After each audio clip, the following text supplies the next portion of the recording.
The continent of Perunia is as varied as it is ancient. Countless empires have risen and crumbled to dust. As of now, only two still stand. The savage kingdom of the West, ruled by a true and respected king of beastmen, and the Perun Empire of the East, a feudal land of martial law with great freedom for the right citizens. To the south exists a land so cruel and lawless that only the foolish or wanting take refuge there, the Wilderlands.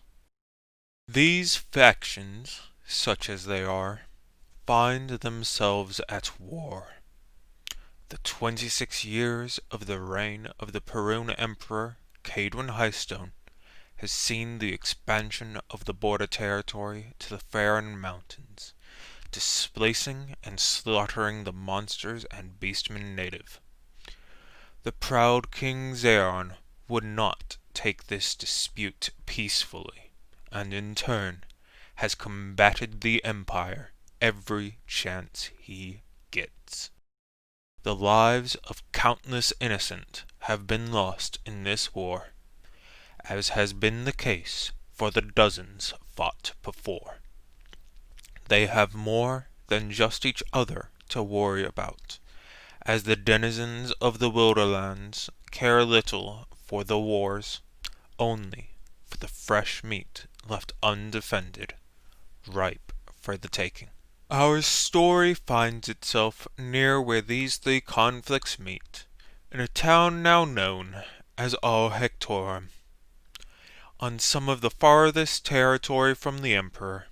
This town is sometimes part of the Empire only in name. It is one of the few bastions where both the civilized and bestial races hold an uneasy truce, and the site of where an ancient power has been unleashed. This power takes the form of a strange dungeon, bringing its explorers to bizarre lands facing dangerous foes, with the promise of power ever present. Many groups delve the floors of this dungeon. This is the story of one. Hello there. You must be new in town. My name is Darius. The pleasure is all mine. Perhaps I could give you a rundown of the town, seeing that you have only just arrived. There is much to see and little time left in the day. First, the tavern. Now, the tavern keep here is quite. Oh, you want to know about me? Well, I happen to be one of the most successful traders on this side of the Perun Empire. I wish. As of current, I develop my trade routes to bring coin into all of our Hectorum, even if they have yet to bear any fruit. All in good time, all in good time. As I was saying, the tavern keep here is quite a good man, with a wide selection of my physical stature. Oh, I might seem as if I'm blind, but truly I can see as fine as a cat. And let's look past my more serpentine features, if we may. All that's important is that if you need anything at all, I'm your man. I can connect you with any merchant in Al Hectorum for any good or service one could ever need. I know it seems like life is easy in this town, but my time in the Brune Empire wasn't always as smooth as it is now. Between issues with border control and quite a few accusations of tax evasion, I've had my fair share of run ins with the law. If you see any Delmarevs, could you keep meeting me on the down low? Other than Lork, of course, he's a good fellow, if a bit high strung. Might I finish the town tour now? I'm itching to return to the dungeon. Let us be off. It was only a short time ago that I found myself so sure of the right path. Only a short few years ago that I, Lorik Delmarev, had been ordained a paladin centaur. Only a short few months since I had been assigned to lead an expedition to Hectorum and claim it for my clan. It was only a short time ago when I questioned everything. Only a month back when I found myself befriending criminals and monsters. It's only been a short few weeks since I, clanless Lorik, came to the realization that I could only save my clan from the outside, unbound by what has become. It all seems like such a long time has passed, though I look back at my journal and see that only a few months have come and gone. But sometimes, a few months are all it takes for everything to turn upside down. It was only a short time ago, a matter of days, that I learned my executor was on her deathbed and had chosen me as her successor. Now, finding myself thrust into a position of power and immense danger, I can't help but grapple with a new question, one I always thought I knew the answer to. Who am I? Hello, my name is Reeftar Sia 2. You can call me Rifter, though. Everyone else does. I am a Kenku, which means I have no voice of my own. With this one exception, for you are listening to my innermost thoughts. That's rather intrusive, by the way. I speak in phrases and sayings I've heard over the course of my life, repeating them in the voice I heard them in. A rather annoying fact when trying to converse with those unaware of my condition. I grew up in service of the Volstroms, a noble family. They treated my mother and I as vermin, less than humans. But we survived for a time. Eventually, after taking so much from me already, they took her from me as well. I swore that day I would take everything from them. To survive, I've done many jobs, some legal, others very illegal. This career has allowed me to acquire a variety of different skills. I eventually ended up running with an infamous gang of mercenaries, the Reclaimers. They were like a second family to me, until a job went wrong and we all split up. From there, I used the skills I had learned to make ends meet. I eventually got caught due to bad intel, where I ran into Zell, who freed me. We did a retrieval job together, and afterwards he told me about a magical dungeon that possessed many riches and powerful artifacts. Now, I'm simply looking for anything that can get me which is rightfully mine, a voice. I have already killed Philip Volstrom, the head of the family, and the man directly responsible for my mother's death. Now I search for two women, Lillian and Diana Volstrom, Philip's sister and wife, respectively. I need only kill them, as well as Thomas Volstrom, to complete my revenge. My only hope is that when I end their lives, the last thing they shall hear will be my voice. Alright, my turn. My name is Dyer, lawful citizen extraordinaire. My favorite pastimes include revering the crown and paying tribute on time. I go to sleep a little bit after sunset and wake up to the wonderful chirping of early birds. In my daily life, I just do honest work. Taking jobs here and there. Sometimes I chop up some lumber, sometimes I don't. Never stolen a thing, never picked a lock. That's for bad people. I was born to 2 loving parents and 10 sisters. Right before I joined the academy to become a scholar, my parents encouraged me to travel around the world and really get to see what's out there. In my travels, though, I only met the best of folk, the best of places, and the best of food. Anyways, God save the king and the queen, and cheerio. Wait, did you see that noble? Man, his pockets look way too heavy. I can help with that.